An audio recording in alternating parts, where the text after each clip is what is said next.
Tá escutando?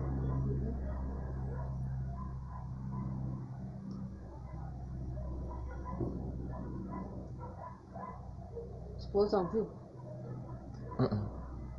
Isso foi um pneu.